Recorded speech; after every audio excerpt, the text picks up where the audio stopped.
Hello नमस्कार, welcome to Gargi news India. मैं आस्था शर्मा। तो आइए आज के कुछ इंपॉर्टेंट अपडेट्स पर नजर डालते हैं।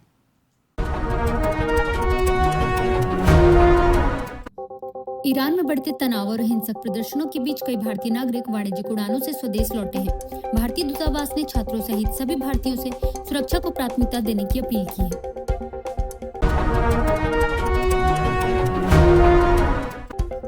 मालदा रैली में पीएम मोदी ने कहा कि देश की जनता, खासकर जेन-ज़ी ने भाजपा के विकास मॉडल पर भरोसा जताया है। उन्होंने मतवा समुदाय सहित शरणार्थियों को आश्वासन देते हुए एसआईआर अभ्यास को लेकर उठे विवाद पर भरोसा बनाए रखने की बात कही। महाराष्ट्र नगर निकाय चुनाव नतीजों के एक दिन बाद शिवसेना के सभी निर्वाचित पार्षदों को बैठक के लिए मुंबई के एक होटल में ले जाया गया। पार्टी सूत्रों के अनुसार मेयर के चयन की प्रक्रिया पूरी होने तक उन्हें वहीं ठहराया जा सकता है।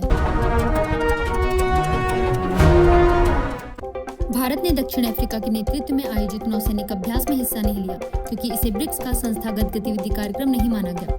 यह अभ्यास दक्षिण अफ्रीका के समुद्री क्षेत्र में आयोजित हुआ, जिसमें चीन, रूस, ईरान, मिस्र, इंडोनेशिया, सऊदी अरब और यूएई समेत कई देशों की नौसेनाएं शामिल थीं।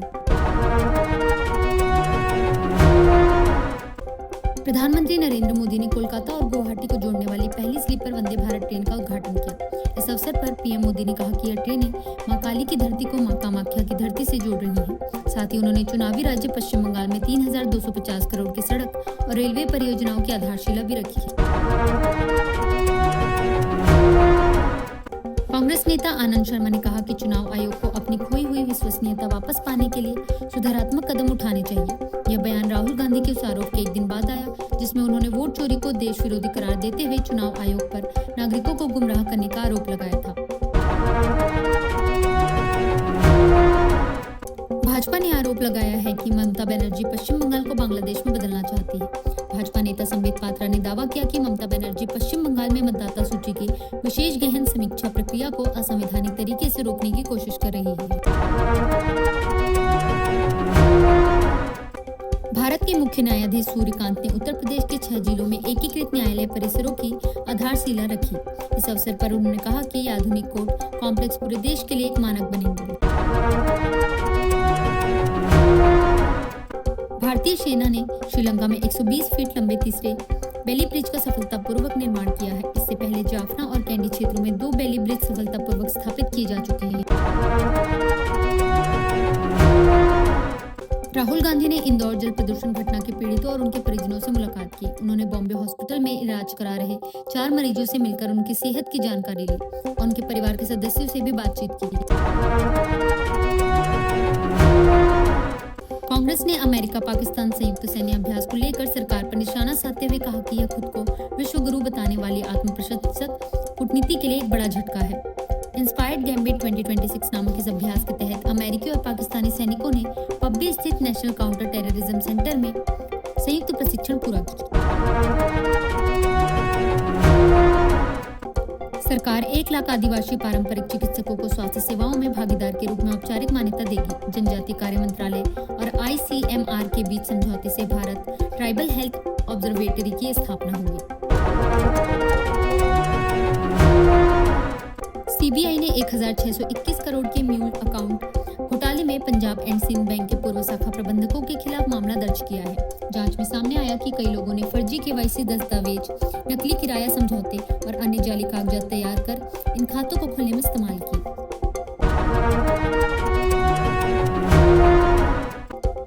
भारत ने स्पष्ट किया है कि बांग्लादेश जमात इस्लामी प्रमुख के साथ राजनयिक की बैठक एक सामान्य और नियमित प्रक्रिया का हिस्सा थी।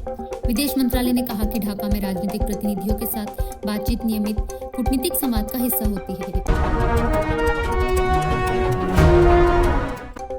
रूस द्वारा ऊर्जा ठिकानों पर हमलों के बीच शांति वार्ता के लिए यूक्रेन का प्रतिनिधिमंडल अमेरिका पहुंचा है। राष्ट्रपति वोलोदिमीर जेलेंस्की ने कहा कि यदि अमेरिकी अधिकारी प्रस्तावों को मंजूरी देते हैं तो अमेरिका और यूक्रेन अगले सप्ताह स्विट्जरलैंड के दावोस में होने वाले वर्ल्ड इकोनॉमिक फोरम में इन दस्तावेजों पर हस्ताक्षर कर सकते हैं। केंद्रीय मंत्री नितिन गडकरी ने कहा कि देश में धन की कोई कमी नहीं है, बल्कि जरूरत ऐसे नेताओं की है जो गांवों, गरीबों और किसानों के लिए ईमानदारी से काम करें। उन्होंने कहा कि प्रधानमंत्री नरेंद्र मोदी के नेतृत्व में भारत को विश्व गुरु बनाने का लक्ष्य रखा गया।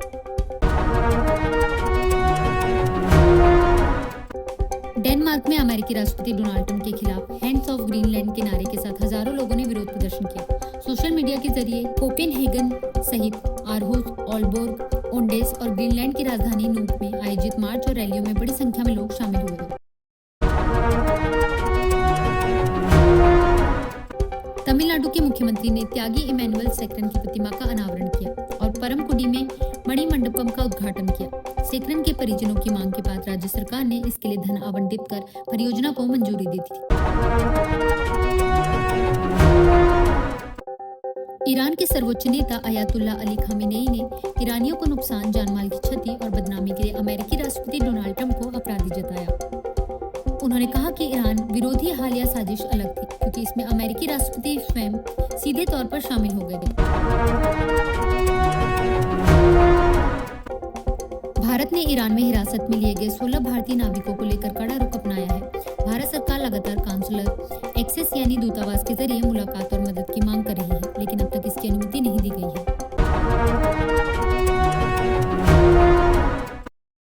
ऐसे ही इंपॉर्टेंट अपडेट्स के लिए बने रहिए गार्गी न्यूज इंडिया के साथ। मैं आस्था शर्मा, धन्यवाद।